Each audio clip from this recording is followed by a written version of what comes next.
Well, hello everyone, TheOntarioGardener here, back with another automation tutorial. In today's episode, we're going to be talking about chocolate cake.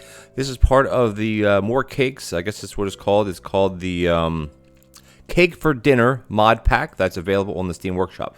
Now, you see I have a couple extra appliances down here, and that's going to come in handy. I'm going to run this right now to show you why it'll come in handy. Now, this is the foolproof, most compact. It's basically a 5x5. You have one empty space here, but you know, what are you going to do? A 5x5 space. So basically what you're doing is you're having chocolate, you're chopping, you're melting it onto the heated mixer, and that's going to sit, of course, because it has a portioner. Up here, you're chopping an egg, you're combining the egg with the sugar, and then you're bringing that down to be mixed, combining that with the flour, combining that with the cocoa, and because grabbers or even conveyor mixers do not push ahead until the entire mixing is completed, you can combine two things onto one top. Typically you can't do that because it'll only combine one, but since this is doing the action, it's actually doing a double mix. So if you want to make this go a bit faster, you could put another one of these in here, but the issue here is not the speed of the mixer, it is the speed of the safety hob. The safety hob will then pass it through, this is a cocoa powder by the way, pass it through into the combiner, and for the chocolate cake you need to have one layer of cake, you have the chocolate filling, and then you have another layer of cake, and then you have to mix it or chop it, and then you portion it. Cake is weird. It's kind of like sushi where you have to like chop it before you portion it. And each chocolate cake will give you 6 slices, which is similar to like the regular vanilla cake or the regular cake, and the strawberry, which gives you 6. The cheesecake only gives you 5, which is a completely different setup, which will be in a different video. And as you see, it's pretty slow. Like you get 6 pieces right away. But I mean, that's going to only serve, what, 3 tables maybe? 3-4 tables, and that's it. And as you go along more and more, this needs to be faster, right? Okay, so I do have a faster setup. Now, it's not the best. It takes it away from this. Basically, you have to put this out here, this out here. So you're taking away now the whole 5x5 block, but it's okay because it still will work. You're going to swap this for a danger hob, and you say, well, won't things burn? I'll put this back up here. Won't things burn? And the answer is yes, but no. And the reason why they won't is because we're introducing a jiggle bin like this, right?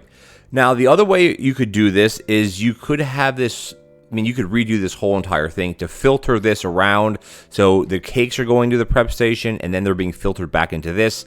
But let's just run this real quick, and I'll show you what this does. Basically, follow with my mouse here. Everything is exactly the same, except you're now combining the cake onto the hob onto the mixer as you normally do.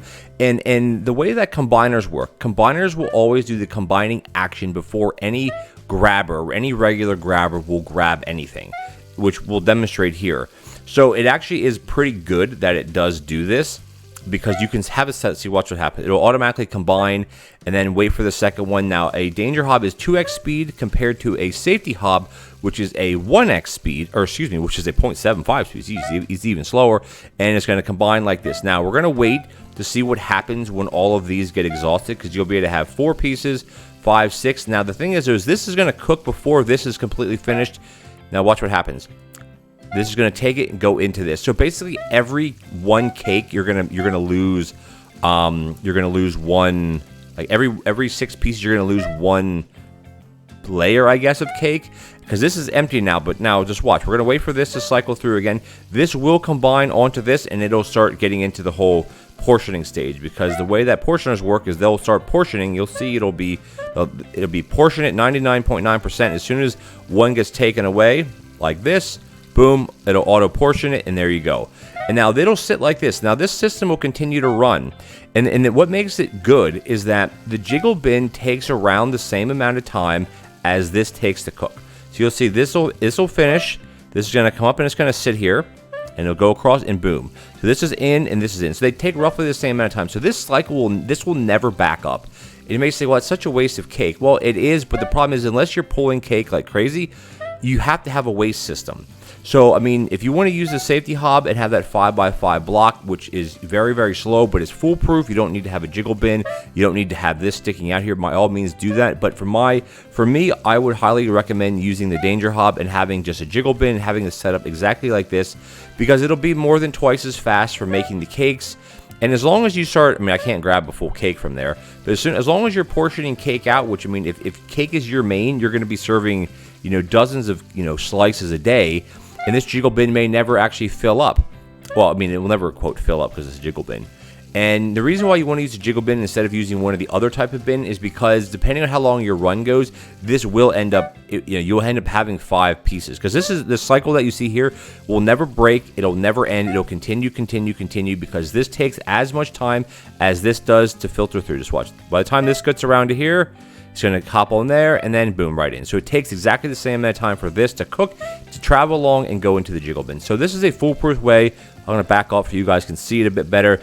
This will not break, it will not burn, nothing will catch on fire. So you can make your own decision if you want to use the safety hob with the other method or use this, which is what I highly recommend. Alright guys, thank you so much for joining me. If you enjoyed the video, please consider leaving me a like as well as a comment. What's your favorite type of cake, by the way? You like chocolate cake? You like cheesecake?